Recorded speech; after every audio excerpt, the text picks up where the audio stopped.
Welcome back. Potentially the most asymmetric bet that some traders have ever seen, and that is owning one full Bitcoin and getting off of zero, and why owning one Bitcoin potentially is better than becoming a millionaire. Now, obviously, if you ask me today, Cryptoviser, would you rather have one Bitcoin or $1 million? I would take the $1 million.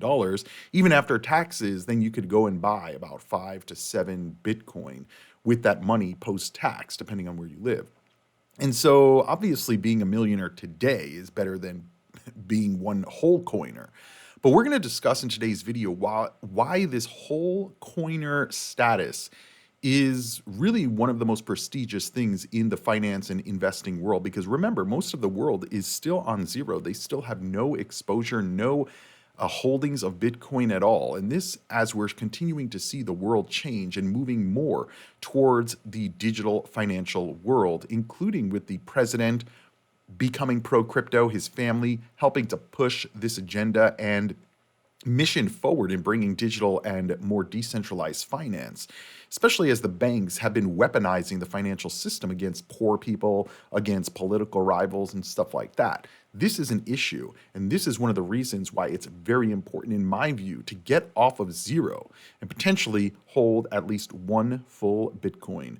Don't forget to give this video a free thumbs up. We're going to break it all down. We're going to talk about the altcoin market and really why the altcoin market hasn't been performing in 2024 or 2025, at least up to what most people thought we would see with an altcoin season. So let's get right into it. And let me know down below, are you a whole coiner or are you trying to get to the whole coin? Let's get right into today's topics.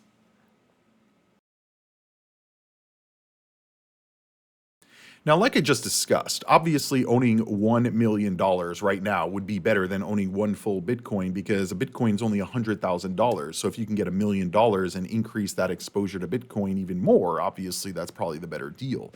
But let's kind of talk over the course of time why this milestone of one Bitcoin potentially could change the entire direction and path of your life from a financial standpoint. Because over the course of time, we've seen a lot of the coins go from early investors and Bitcoin miners and people who believed in this ecosystem from the beginning.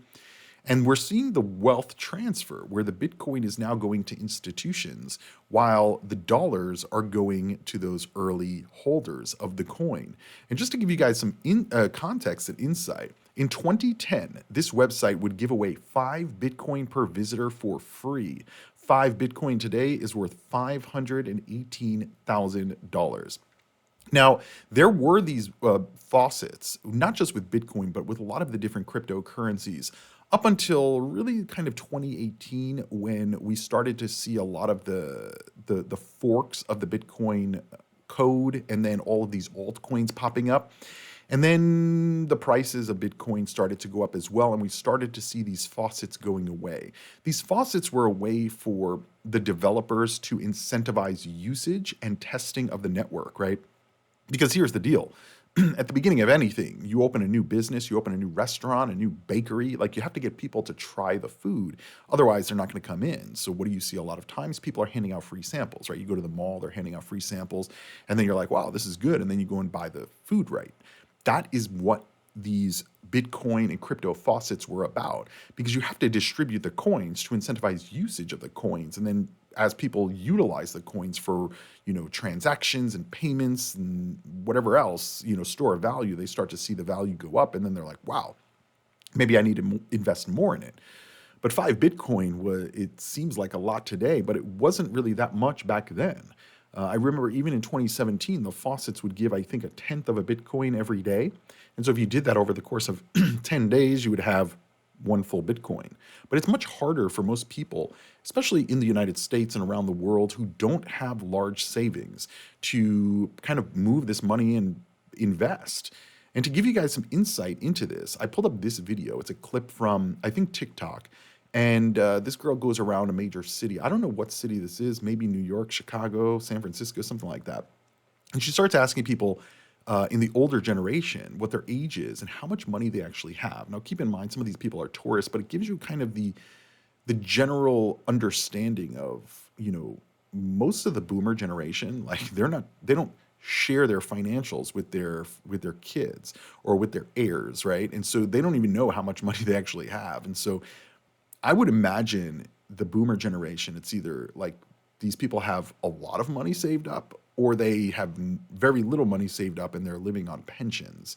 And again, we have to think about what our generation is going to be doing at this age, because it's much harder to save. Most people I know don't have any savings, especially the ones closer to retirement, and there's no pensions. And so what do?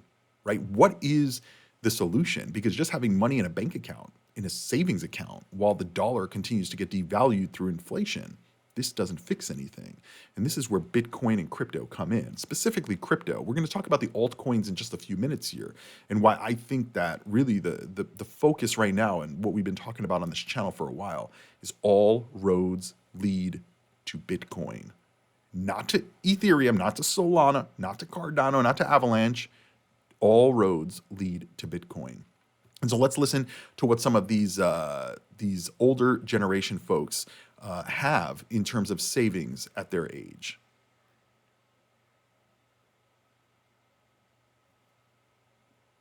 How old are you and how much do you have in savings? I'm 72 and maybe about 50,000. 84, you really want to know?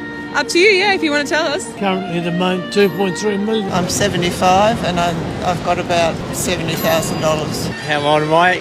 I'll have to think about that. 50. I want you guys to think about that. She said 75 and she has $70,000, right? I mean, at least in the United States, I would imagine the minimum, right, to live off of, it would be like $30,000 to $40,000. And again, this is with no other no Social Security, no food stamps, no other benefits, right? I would say it's $30,000 to $40,000. So having $70,000 in the bank, it's really not going to do that much, right? We heard one guy say that he has $2.3 million, right? That probably is going to be a pretty decent amount to live off of. But you can see the contrast. There's some people who are older that have nothing, and there's some people who are older that have a lot. There's some people who are somewhat younger, in terms of the age in this older generation that have a lot, and some have a little. It's very disconnected. And I would imagine, obviously, more people have less, right? This is where we know, the top 1% own the most wealth. 20% of, let me rephrase, 80% of the stock market is held by 20% of the holders in the stock market. So we know that their wealth is very concentrated. But what is going to happen in the next generation? How is my generation, the next generation after that, going to get into retirement? Or potentially they're never going to retire. They're just going to be struggling their whole life. Let's continue listening. 59? Yeah. I know I don't look it. Savings? Oh, probably 30 grand. I'm 62 and have about $10,000 in savings. $10,000 and 62. I mean, think about that. Like, what does one do with that, right? How does one retire? And granted, in other countries, there's more social safety nets and there's more from a pay perspective and benefit perspective to employees. But in the US, there's no more pensions, and 401k is just really not going to do it. I was talking to somebody the other day about putting 4% in a 401k and then having your employer match 4%. And they're like, 4%? That seems very low. I would put 15 to 20% in. I'm like, yeah, but your company's only giving you an extra 4%. They're matching up to 4%. So even with 15 to 20% in, I mean, you're taking a lot of hit now on your income for potentially it to be enough for later. Now, if you're investing in the right things, then obviously that will probably continue to grow. But most people don't even know what they're investing in their retirement plans, right? And so this is part of the discussion of getting off of zero and getting into one whole coin. Because a lot of people who get into the crypto space, they're not buying one full Bitcoin. Most of the time, they're not even buying portions of Bitcoin. They're getting into the altcoins. But all roads lead to Bitcoin. And let's get into that.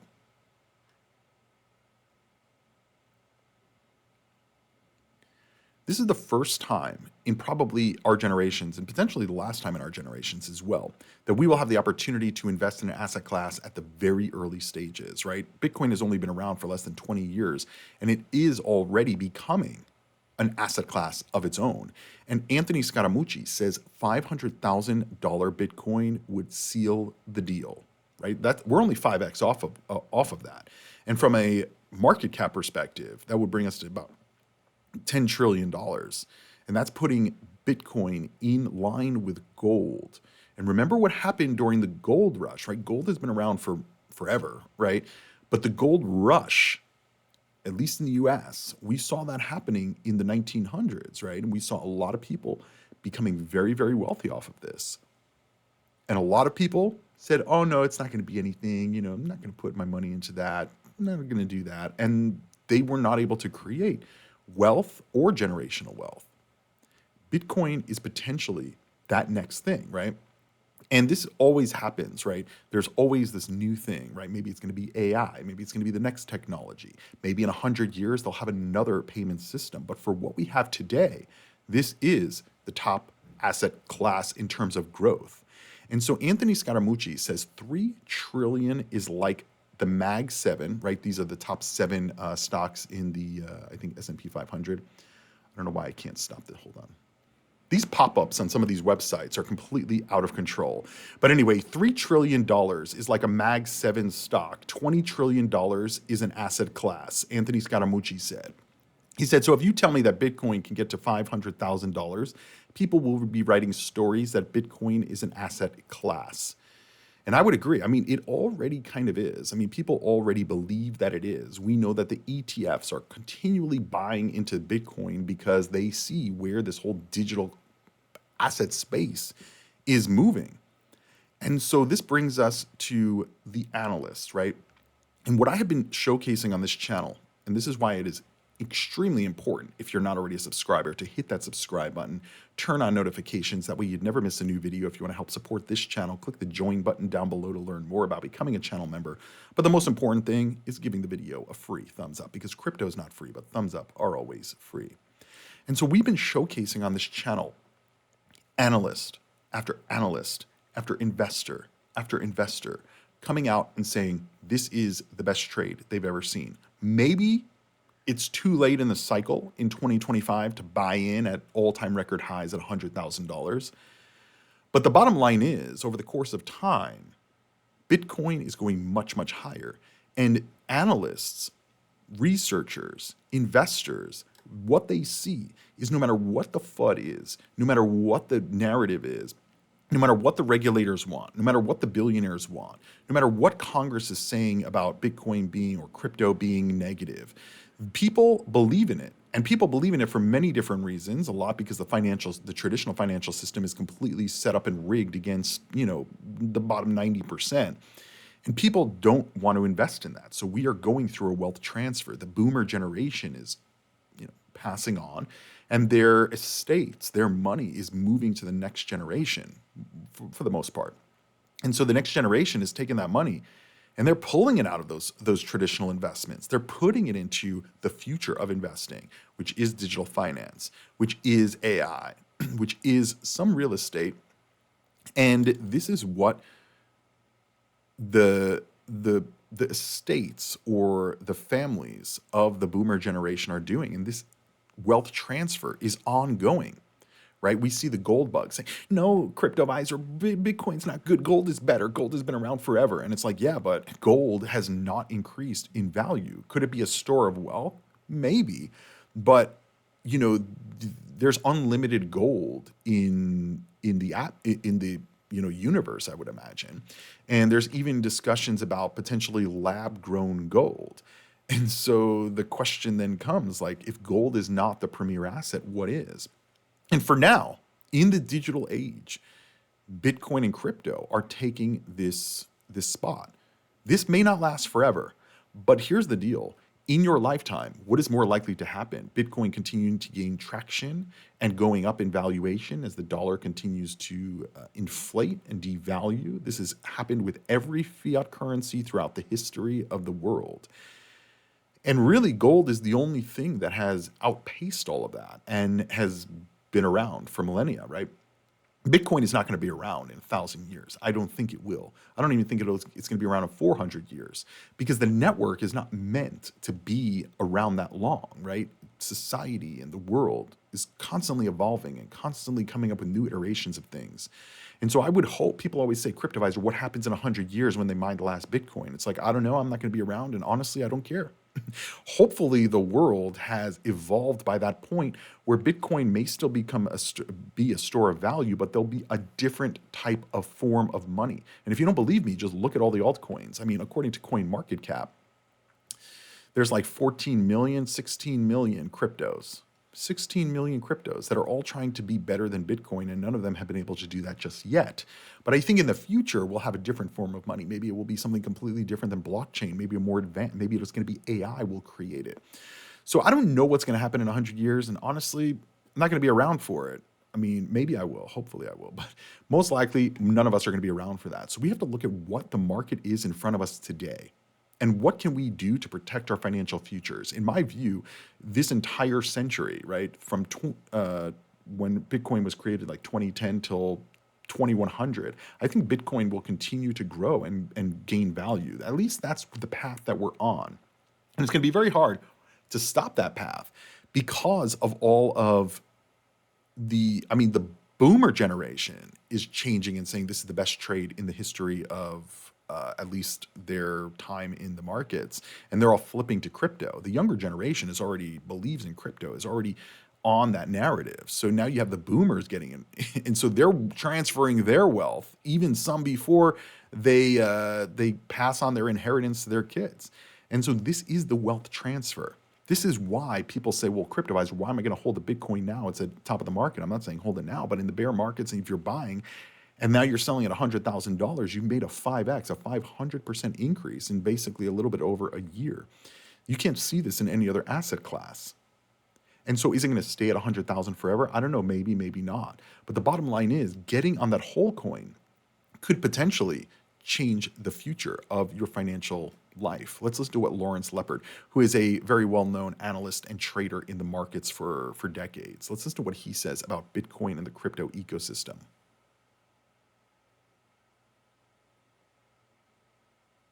One other thing I will say about Bitcoin that I think people don't understand, and this is part of the innovation that's really important. Think about Bitcoin's a commodity, right? The SEC said it's a commodity. It is a commodity. One coin's the same as the next. Okay, fine. Every commodity in the world, if you increase its price, the supply goes up. If gold went to 10,000 tomorrow, we'd mine more gold. If corn went up, if oil went to $300 a barrel, we'd drill for more oil. You would get more, higher price, you would get more. No matter where the price of Bitcoin goes, the issuance schedule is set. Now, this is very, very important because, guys, think about it. If gold price goes up, and this is potentially why the gold price has not really gone up, and the gold bugs keep saying, but gold is better, gold is better. And it's like, no, but the point is, if gold doubles in price, the gold mining companies, the individual gold miner, they're going to go out and start digging. They're going to pump more money into the operation of mining the Bitcoin. And so they're going to be increasing the supply. And by increasing the supply, they're going to be effectively diluting the price of gold. Now, obviously, this is not going to happen like overnight, but even if the price goes up, more mining, and then the price will eventually come back to par with where the supply is. But with Bitcoin, it is set and fixed, right? The difference between Bitcoin Core and a lot of these altcoins is the altcoins are constantly evolving and changing. Hard fork after upgrade after upgrade. Bitcoin, generally speaking, doesn't change. There are some upgrades that occur on the chain every once in a while, but it's very few and far between, and that's by design because the code works. The Bitcoin network works.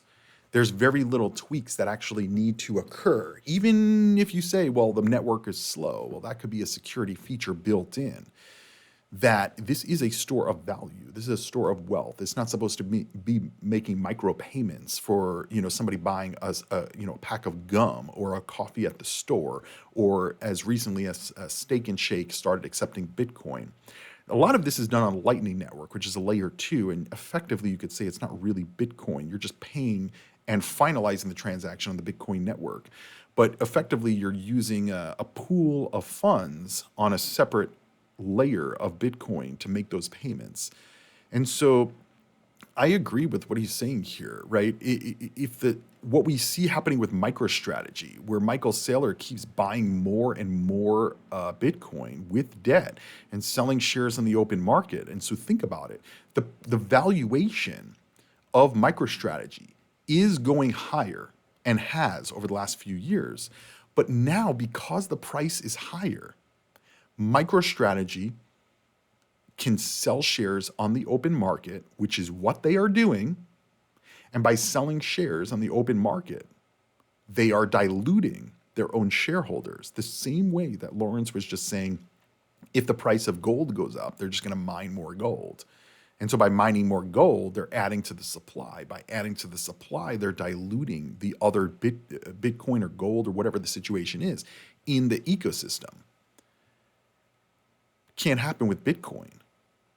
Even with these altcoins out here, guys. Because people are like, but Cryptoviser, my coin, I'm 100% in it, and it's the best coin in the world. Listen, I talk about Internet Computer a lot on this channel.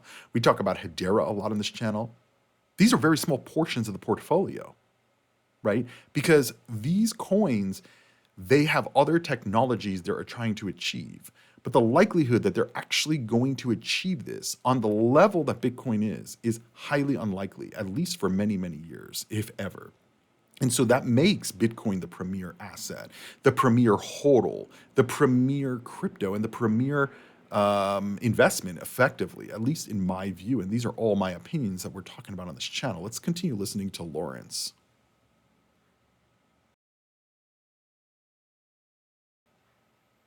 There's not going to be any more.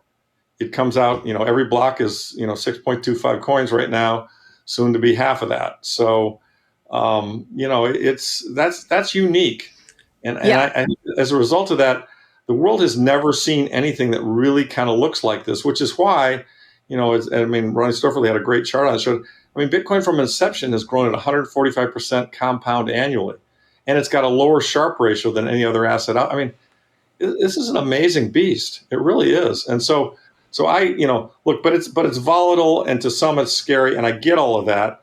But, I've long contended that anybody who has zero of this is really, really missing the most asymmetric bet that I've ever seen in 40 plus years of trying to make asymmetric bets. And we hear this over and over from trader after trader and analyst after analyst and chartist after chartist. And in my view, this is the reason, number one, to get off of zero, right? Get off of zero Bitcoin, 0.1 Bitcoin, 0.2 Bitcoin, half of a Bitcoin, whatever the number is for you.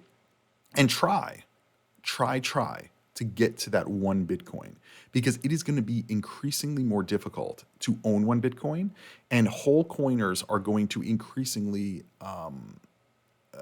be very rare and unique. Because here's the deal, they're already building these products out in a regulated standpoint to be able to loan your Bitcoin and get as collateral and get a loan back. Now listen, whether it's going to work out or not, I don't know, because in 2020 and 2021, we saw a lot of over leverage and a lot of this going on, and this crashed the market, right? The debt, the over leverage, the overplaying people's hands. This is why Celsius, Voyager, 3 Hours Capital, FTX, they all went down because of this debt. And so, but over the course of time, like let's say Bitcoin does get to $500,000 and you have one full Bitcoin, and now you want to buy a house, but you don't have the down payment. Well, you could put your Bitcoin up as collateral at $500,000, maybe get $100,000 as a loan on that collateral. It's tax-free. You can pay it back over the time, and then you could take that money and put a down payment on the home, right? Or buy a car, whatever you need to do. And still, if you pay that back, you get the Bitcoin back. And the Bitcoin over the course of time will potentially be going much higher in value. And so you're not only putting that up as collateral and getting a tax-free loan, but once you pay the tax-free loan back, you get the collateral back. And so basically that's my understanding of it. And this is going to be the key in the future, especially as the dollar continues to be devalued. I mean, think about it. Homes over the last few years have basically doubled in price from $200,000-$300,000 average to over $400,000 average.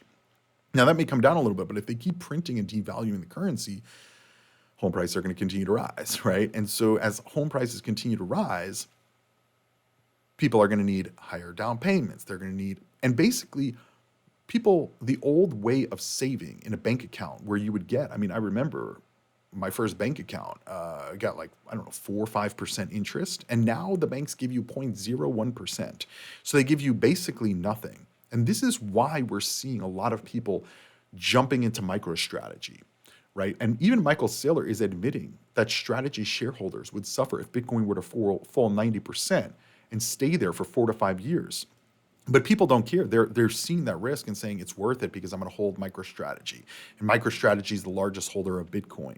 But at the end of the day, if you believe in we've talked about this, so I'm not going to get too deep into it. But if you want to really believe in MicroStrategy's thesis, then you're buying Bitcoin, not MicroStrategy, right? But this is an indicator of where the markets are going, right? Because we're starting to see institutions buying large quantities of MicroStrategy, right? So they have exposure to Bitcoin without being directly in Bitcoin, which doesn't really make sense because, again, if you're holding $100,000 in MicroStrategy stock, why not just put it in Bitcoin if you believe in what MicroStrategy is doing? This is where Jim Chanos just recently came out and said that he's shorting MicroStrategy and taking that money, right? He's selling shares of MicroStrategy at current prices, around $400, and he's taking that money and buying Bitcoin with it. Think about that.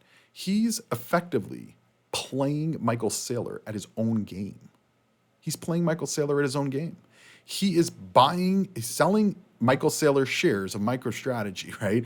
And then buying Bitcoin with the money that he purchased. And the reason that he's doing this is because the Bitcoin is worth what the Bitcoin is worth. But when you look at the MicroStrategy price, which is about $400, and you look at the actual Bitcoin that's underlying, it's significantly less because all of the Bitcoin that they own, or most of it, is paid for with debt. And so Bitcoin should technically be siloed outside of shareholder Bitcoin per share, because if the company goes bankrupt, you as a shareholder aren't the first in line to get that Bitcoin. And so the creditors are. And so your underlying Bitcoin in MicroStrategy is not $400. It's more like $100, $150, something like that. Jim Chanos says it's about 2.5 times what the underlying asset is. And so what he's doing is he's playing Michael Saylor at his own game. He's like, okay, you guys want to do this? I'm going to short the stock and I'm going to buy the asset. It's a very interesting play. And I think a lot of people are actually going to follow that play. Maybe not now, maybe in the future, maybe in the next cycle.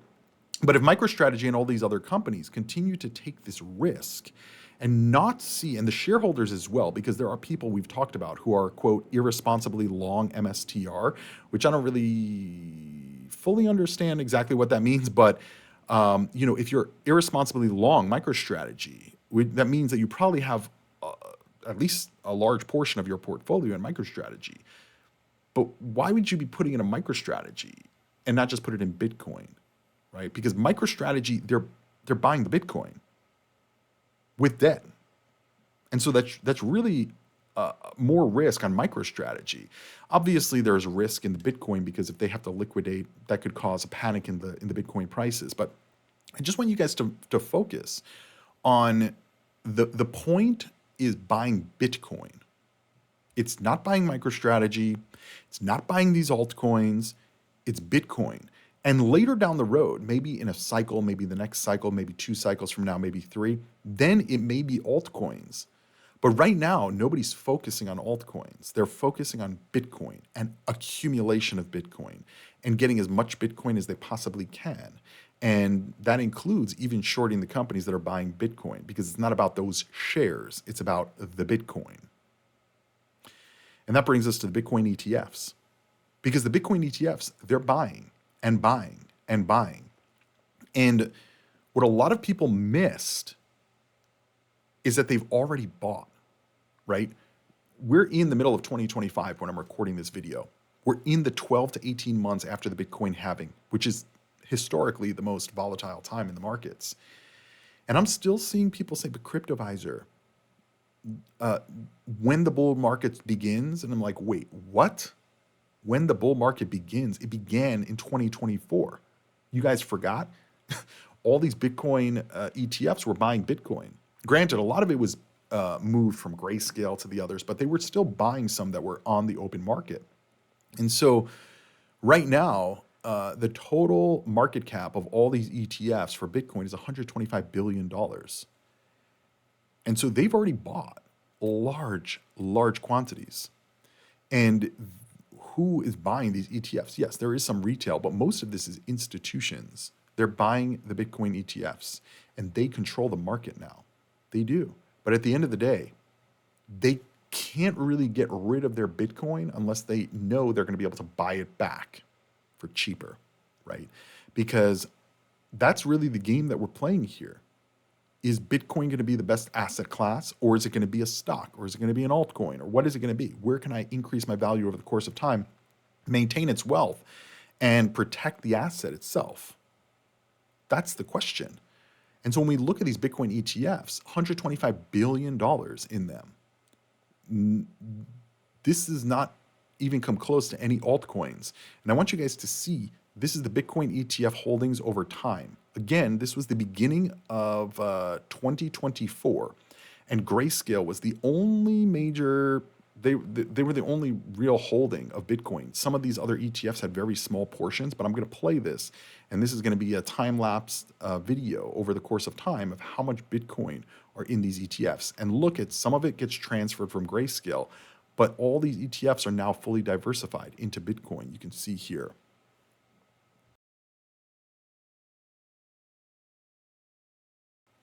And so you see that BlackRock overtook Grayscale, a lot of outflows from Grayscale in the beginning because they have very high fees, 2% compared to like very much lower percentages with the BlackRock and some of these others. But you can see BlackRock by far the biggest ETF issuer, and then Grayscale, and then Fidelity, and then ARK Invest, and so on. And so they're going to keep accumulating.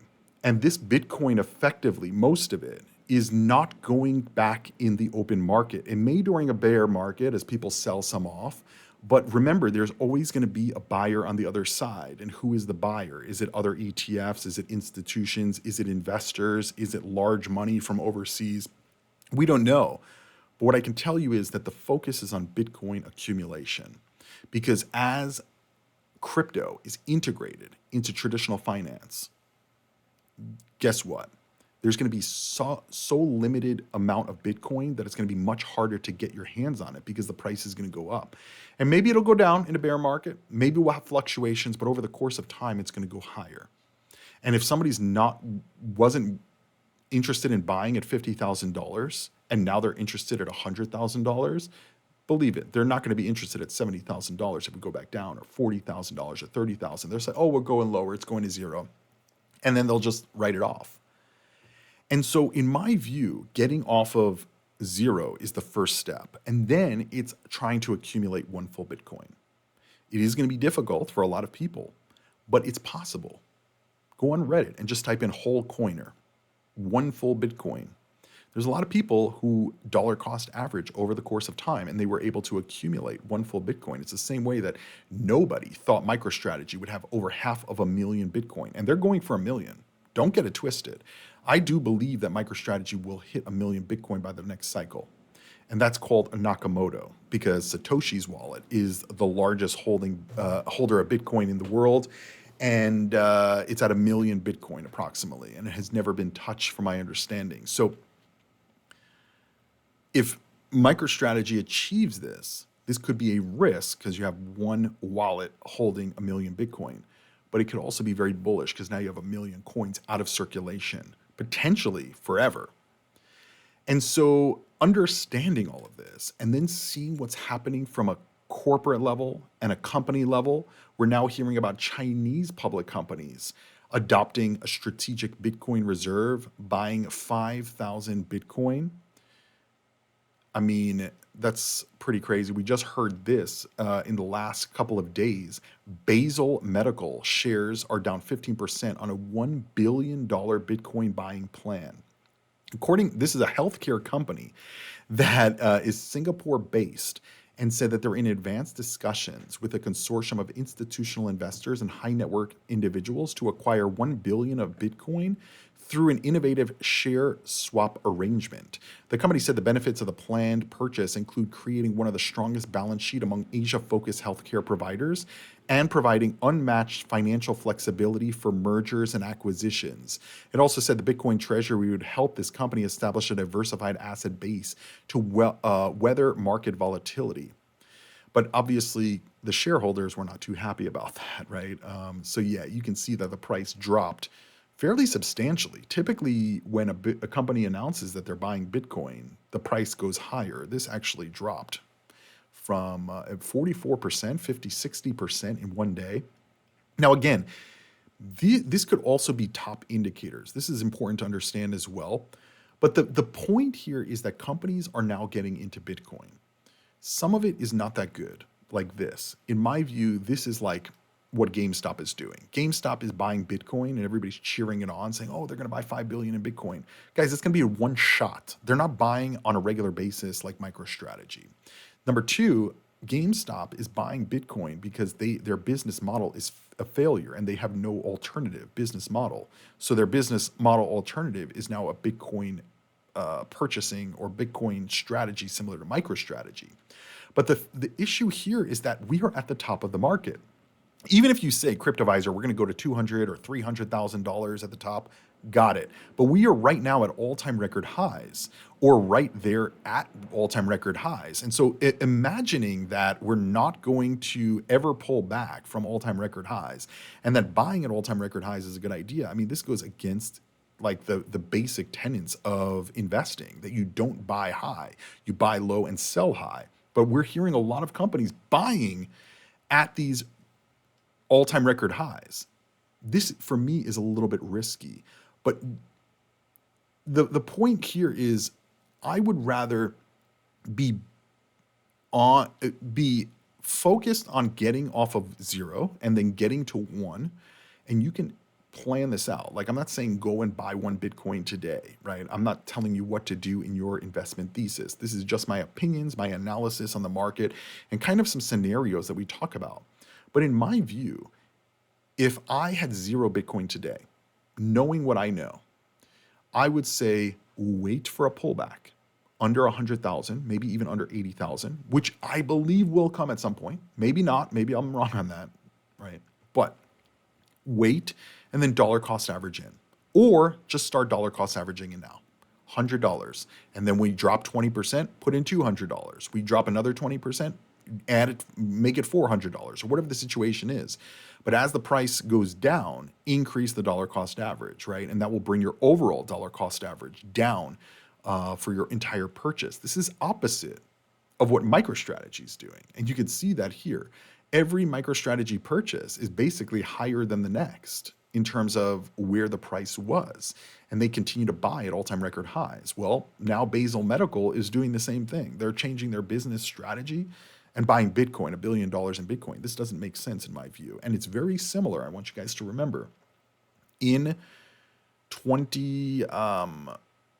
think it was 2020, the Long Island Iced Tea Company rebranded to the Long Island Blockchain Company. They weren't buying any Bitcoin. They weren't putting their products on the blockchain. They just rebranded to Blockchain Company.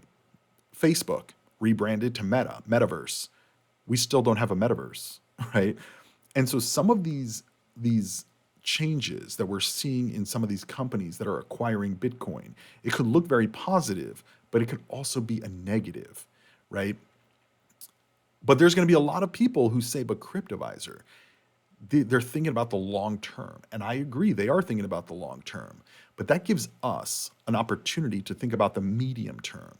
Will there be a dip? If they keep buying and then the buying stops for a few months, will the market dip?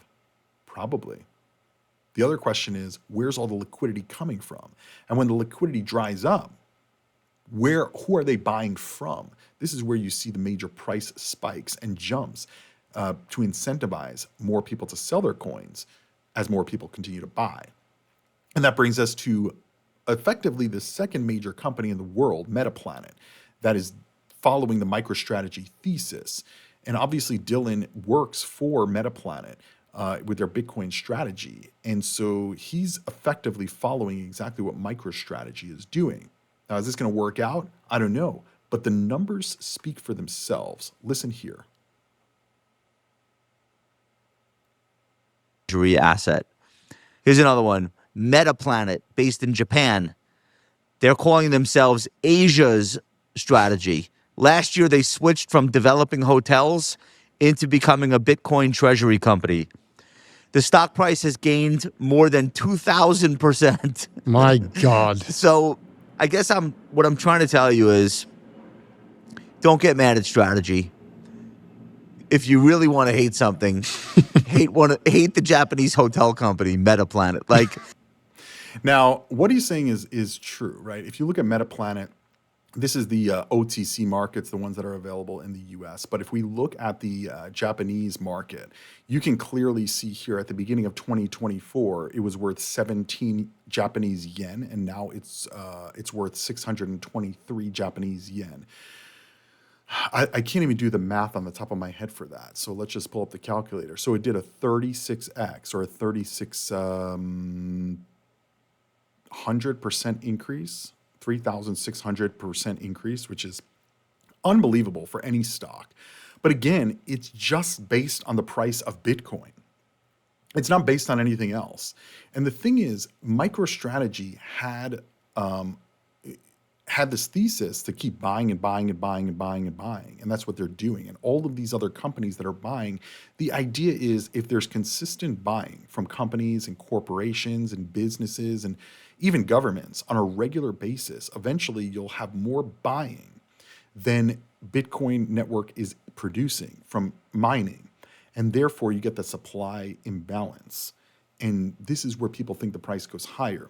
I actually think the price is going to go higher, not just based on that, but also based on the liquidity at $100,000 slowing down. And when it does, boom, we're going to have a major move to the upside. But for every upside, we also have downsides. And we have to keep that in mind. Now, Bitcoin's dominance is falling, but don't count on altcoins seizing yet, according to some analysts. Grayscale's analyst said it's more likely that Bitcoin's dominance will plateau as opposed to moving sharply lower. Now, here's the deal. Part of the reason Bitcoin's dominance is lowering, in my view, is because we have a lot of other coins. Remember, 16 million coins. But everything leads to Bitcoin. All roads lead to Bitcoin. We have not had really an altcoin season in 2024, 2025. Some altcoins have gone up substantially. XRP has gone up 5x. Solana went from $8 to $260, the best performing crypto in the top 50.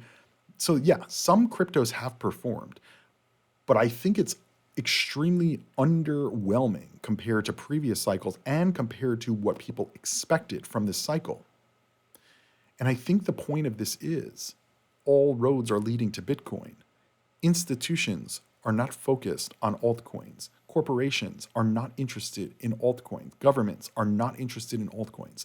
Now, they are interested in some degree, but it's nowhere near where Bitcoin is. We even heard from BlackRock's chief, I think, investment officer a few weeks ago in an interview, and she said BlackRock was looking at Bitcoin and Ethereum is a distant second. No other altcoins there. And so while everybody's focused on altcoins, oh, this one's going to pump, this one's going to pump, this one's going to pump, Bitcoin is in the lead in terms of accumulation, in terms of interest, in terms of financial products integrating. And so maybe we're not going to have the altcoin season that everybody's expecting. But I also want you guys to understand what the groundwork is being laid right now. After 4 years of immense backlash and scrutiny and regulator lawsuits against the crypto industry, things have completely flipped. And a lot of this has to do with what the banks did over the last few years in terms of weaponizing the financial system against political opponents. And that creates, and this, by the way, this is not just internally in the US, it's also internationally. One of the issues the US is having is the government has sanctioned a lot of these countries. And so these countries move to other currencies, the Chinese yuan, the Russian ruble, and cryptocurrencies. And Eric Trump is now saying sometimes the enemy of your enemy is actually your best friend. That was the Trump with the crypto community. The banks made the biggest mistake of their lives. Let's listen to what he says. Again, we were a family that only bought hard assets. I mean, we didn't believe in the things that you couldn't see that were, kind of opaque to, and all of a sudden you realize that those were actually the most valuable assets because of all the safeguards that come with it, that they're cheaper, that they're faster, that they're more transparent, they're more modern. They can't be set on fire. They can't disappear. They can't disappear based on corruption. They can't be devalued. And I love it. I love this industry and I love the people. They say, there's a famous saying that sometimes the enemy of your enemy is actually your best friend. That was the Trumps with the crypto community, and I think the banks made the biggest mistake of their lives. And this is a very interesting aspect because, during the 2024 election cycle, it was very clear that crypto was going to be a major issue in the election. And one side didn't want anything to change and said that effectively Gary Gensler and Elizabeth Warren were doing a fantastic job regulating the crypto industry, even though literally the entire industry and even people outside the crypto industry said that this is clearly not true. But the banks, right, that senators like Warren used to be against. She was saying we need the banks. We need all the banks to be in control of the financial system. We don't need crypto. We don't need Bitcoin. Literally echoing what the banks said themselves. And now it's a new day. It's a new age. And I want you guys to pay attention. The banks have capitulated. JP Morgan just did their first on-chain transaction on Ondo Finance. And what is Ondo Finance? Ondo Finance is a decentralized finance protocol that is literally backed by the Trump organization through World Liberty Finance. And so, yeah, JP Morgan capitulated. JP Morgan capitulated because they know they don't have a choice. They know they messed up.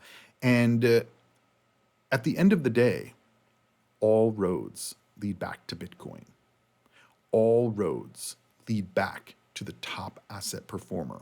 And in my view, yes, altcoins are there, that we're going to have fun with them. They may or may not perform. They could potentially have more gains than Bitcoin.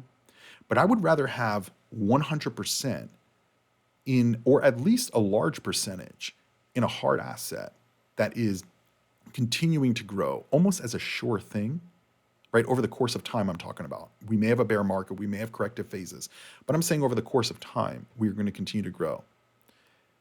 When all of these other coins, maybe outside of Ethereum, they're all just a conversation. They're all just, this is what we're trying to do. We're going to be better than Bitcoin. We're going to be better than Ethereum. We're going to have better technology. We're going to have more usage. It's going to be more secure. People are going to trust it more. And it's just not true. None of that is true to this day. Hence why Bitcoin is literally over 10x all these other coins in terms of market capitalization. And it will continue to be. And this is why when I see retail or newbie investors looking and saying, oh, well, Cryptoviser, this coin is only 5 cents. I'm going to buy this coin. I'm going to put all my money in Bitcoin. And people did this and are still doing this and will continue to do this. And they're going to lose everything. They're going to lose everything because these coins are pump and dumps. And generally speaking, most of these coins have not produced what they said they were going to produce at Genesis. And most of these coins have been around for several years, if not close to a decade. And they have not achieved what they said they were going to achieve. Maybe they will, but to date they haven't. And they're not better than Bitcoin. And they're not more secure than Bitcoin. And they're not more trusted than Bitcoin. No matter what anybody in their maximalist group says, Bitcoin is the key. And it will continue to be the key. The same way that gold is the key in precious metals, people still love silver, people love platinum, titanium, all these other things. But the bottom line is, all roads lead to Bitcoin, the best performing asset in recent history. And there's still people who are like, yeah, I'm not gonna, it's too risky. And maybe it is. But I would rather have a goal of getting to one whole coin in Bitcoin, understanding where this is going from a institutional level, government level, global financial system level. I'd rather be in Bitcoin than in any of these other coins, and at least have the goal to get to one full Bitcoin. Because if you never start the journey, you'll never end it. If you never start the journey, you'll never reach the destination. And so my view on this is get off of zero, $10, $15 a month, a year, whatever it is. I've talked to people for years about investing in crypto, in Bitcoin, in some of these asset classes. And some of them are still on zero. And they just constantly talk about the price. Yeah, but the price crashed. I'm like, hold on. When I talked to you about this 4 years ago, right, when we were in the middle of the pandemic, where was the price? The price was at $10,000. So we've 10x from that point, the first time that we talked about it, and you're telling me that the price crashed? I just really don't understand that mindset. But that mindset is how a lot of people think about these markets. They're not thinking about the long term. They're thinking about today and tomorrow. They invest today, it goes down 20% tomorrow, they're done. They never want to talk about Bitcoin again. And that's not how you invest. And that's not how you look at these markets.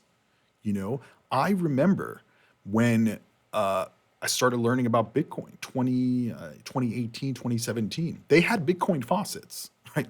Like somebody that I knew who was kind of like teaching me a little bit about like how to learn about the financial world said, go and get this Bitcoin. It's a free faucet. And at the time, I didn't get it. I didn't get it. I was very early stages. And they said, yeah, get a wallet and get some of these free Bitcoin. I don't think I ever did it. I don't think it was 5 Bitcoin at the time, but it was a lot. I mean, it was, I think, at least 1/10 of a Bitcoin. And you could do that every day. And the person that was telling me to do this was doing it every day. So again, 20 days, 2 Bitcoin, 50 days, 5 Bitcoin, 100 days, 10 Bitcoin, 100 days, 10 Bitcoin. And that was just, less than 10 years ago. And so where are we going to be in 10 more years now that banks are getting involved, governments are getting involved, corporations are getting involved? Even when you strip out the dips in the market or the corrective phases or the crashes, even when you take all of that out, the price is still higher. And while, yes, the price is higher because there's more buying, there's more interest in all of this in Bitcoin, it's also because of the devaluation. And it's also because the old legacy system is going away. It's dying, right? Remember, 20% of the stock market owns 80% of the actual market. 20% of the people who are in the market own 80%. And so people know the system is rigged. People use Robinhood and saw GameStop they shut off a few years ago so the hedge funds can adjust their positions so they don't get liquidated. Meanwhile, they would let you get liquidated. It's a rigged game. And crypto, while it may still somewhat be rigged, right, for the early investors and the big money, you have an opportunity to get involved and invest in the best performing asset, which in 10, 20 years from now is probably going to be significantly higher, knowing where the dollar is going and the devaluation and the inflation and all of that, not just in the US, but around the world. That's not going to stop. So the whole coiner and becoming a whole coiner is prestigious, and it is a great milestone, even if you have a lot of money, right? Because you went from not owning any Bitcoin to owning one full Bitcoin. And there's only 21 million Bitcoin that will ever be in existence, meaning there's only 21 million people that could potentially own one full Bitcoin. But we're beyond that right now because Michael Saylor MicroStrategy owns about 600,000. Nakamoto's wallet is 1 million. The Bitcoin ETF's 125 billion, right? So if we guesstimate around 10 million coins are out of circulation or lost forever or not going to be touched, that only leaves effectively 11 million coins left. Meaning if every one of those coins just went to one person, that would be only 11 million people. And there's 8 billion people on this planet. But most people like the billionaires and billionaires, they own a lot more. Like Michael Saylor himself owns like 20 or 30,000 Bitcoin. And so think about that. There is already a limited supply, and now you have governments and banks and companies buying massive quantities. Eventually, the supply is going to have a shock if the demand continues to rise. And so over the course of time, yeah, the price in probably another decade is going to be at least another 10x from where we are. Maybe it won't, but I personally, I don't see any path at this point that Bitcoin is not going to succeed in the next 10 to 20 years. And so the first thing, in my view, is getting off of zero. And the next thing is dollar cost averaging your way to one full Bitcoin. And again, do research, make sure you understand what it is. You know, don't start with, you know, $10,000 investing. Go small, learn more about it, see what it is. And by the way, there's probably a lot of people watching my videos who are at one full coin. But don't stop there. Keep accumulating. Keep doing what MicroStrategy's thesis is and Metaplanet's thesis is if you believe in the asset class. And again, remove all of the dips and all of the crashes and all of the bankruptcies that will affect the price of Bitcoin over the course of 10 years, right? That may be, you know, maybe 3 or 4 weeks over the course of 10 years that we have major downside moves in the market. But generally speaking, again, remember, the people who were talking to me 5-6 years ago about Bitcoin, it was at or under $10,000 and they didn't buy there. And now they're looking and saying, well, it didn't perform that well, or it crashed, or FTX was stealing the money. And I'm like, but what does that have to do with Bitcoin?